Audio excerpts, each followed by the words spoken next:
Assalamualaikum dan salam Ramadan.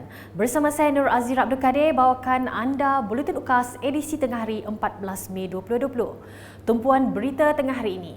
Pengumuman bahagian Limbang sebagai zon hijau seperti yang diumumkan Pengerusi Jawatan Kuasa Pengurusan Bencana Negeri Sarawak, Datuk Ahmad Douglas Ugat Embas pada Selasa telah menggembirakan masyarakat bahagian Limbang. Residen Limbang Insinyur Ahmad Deni Ahmad Fauzi mengucapkan terima kasih kepada seluruh warga bahagian Limbang yang mematuhi arahan dan prosedur operasi standard SOP Perintah Kawalan Pergerakan PKP dan Perintah Kawalan Pergerakan Bersyarat PKPB dalam membendung penularan wabak COVID-19. Ucapkan ucapan terima kasihlah kepada semua warga bahagian Limbang kerana selama ini telah bekerja keras menuruti semua SOP yang telah diarahkan oleh kerajaan, di mana kita terpaksa melakukan social distancing, membuat personal hygiene dan juga kalau kita daripada tempat luar kita perlu dikuarantin. Justru Insinyur Ahmad Deni berharap masyarakat Limbang terus mematuhi arahan dan SOP PKPB bagi memastikan bahagian Limbang terus kekal sebagai zon hijau. Dan juga saya berharaplah segala SOP yang telah dikeluarkan oleh pihak kerajaan, semua masyarakat kita dapat mengikut arahan tersebut dengan sebaik-baiknya lah.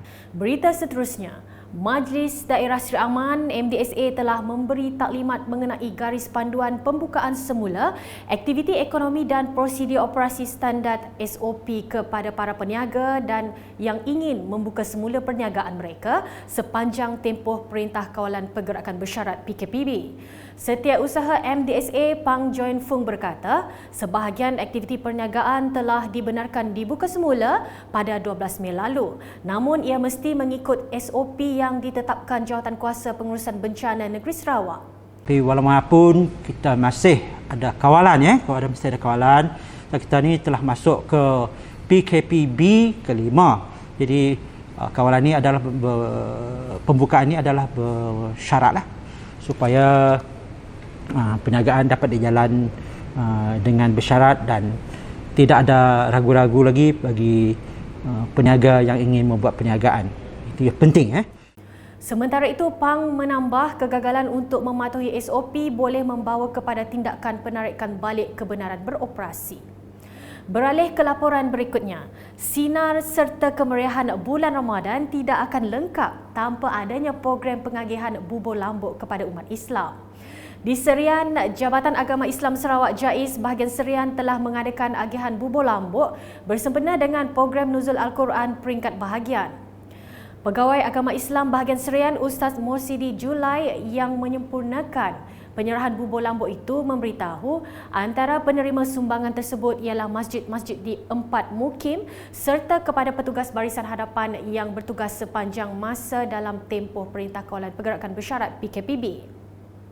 Ini adalah sumbangan daripada Jabatan Agama Islam Sarawak kepada 4 buah mukim di bahagian Serian, kemudian akan diagihkan kepada frontliner di bahagian Serian, yang mana ini adalah suara daripada orang-orang Islam di Serian menandakan rasa terima kasih kita kepada frontliner yang berumus untuk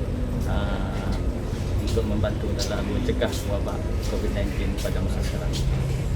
Seterusnya, laporan mengenai bantuan makanan Ramadan dengan sejumlah 1,894 ketua isi rumah di sekitar kawasan Jemoreng menerima bantuan makanan sempena Ramadan. Ahli Dewan Undangan Negeri Adun Jemoreng, Datuk Mursyid Diraja Dr. Juanda Jaya turut turun padang bagi menyampaikan agihan kepada penduduk semalam. Sementara itu, Ketua Kampung Jemoreng Hilir, Jaafar Aman ketika ditemui berkata, sumbangan kali ini merupakan fasa kedua kepada penduduk di kampung berkenaan. Bismillahirrahmanirrahim. Saya KK Haji Jaafar bin Aman, mewakili penduduk Kampung Jemoreng, mengucapkan jutaan terima kasih kepada Yang Berhormat kita, Datuk Mursyid Diraja Haji Juanda bin Haji Jaya, Adun N4 Jemoreng, kerana memberi sumbangan kepada penduduk kampung. Ini merupakan pemberian fasa 2. Kapitan Lau Aisan dari Pasar Lama Matu turut berterima kasih kepada kerajaan negeri dan Datuk Dr. Juanda di atas sumbangan berkenaan. Terima kasih kepada kerajaan negeri Sarawak kerana memberi bantuan dan juga terima kasih kepada YBN 44 Jamureng atas sumbangan bantuan Sarawakku Sayang. Penghulu kampung Igan Matu Rahmah Ras turut tidak ketinggalan merakamkan terima kasih kepada kerajaan negeri di atas sumbangan kepada penduduk di Igan. Ribuan terima kasih kepada Kerajaan Negeri Sarawak dan juga N44 kerana memberi bantuan Ramadan untuk seluruh kampung Igan. Manakala penghulu kampung Sekaan Matu Abdul Rahman atau Gani Suud amat berterima kasih kepada kerajaan negeri dan Dr. Juanda atas sumbangan berkenaan. Jutaan terima kasih kepada Kerajaan Negeri Sarawak kerana telah menyumbangkan bakul makanan untuk penduduk di kampung Sekaan Besar Matu ini, dan juga terima kasih saya ucapkan kepada Pusat Khidmat N44 Jamureng yang di adun Datuk Mursyid Diraja Wabi Juanda. Sementara itu di Kuching, pihak polis akan melaksanakan pemantauan PKPB Ops COVID-19.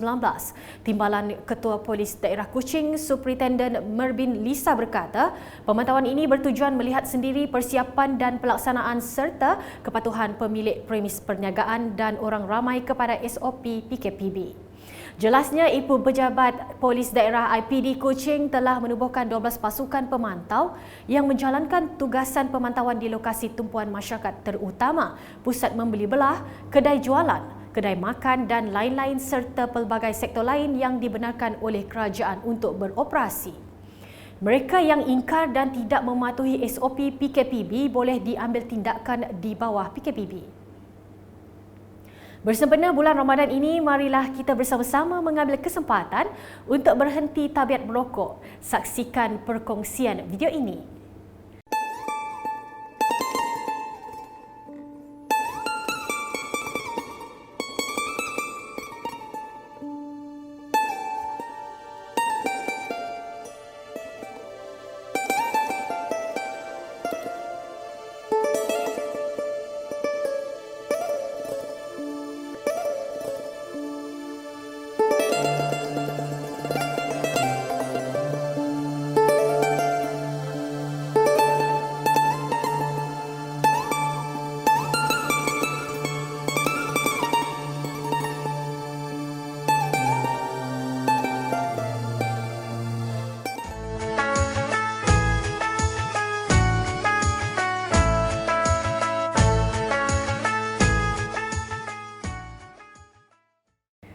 Sekian bersama saya Nur Azira Abdul Kadir dan kru penerbitan.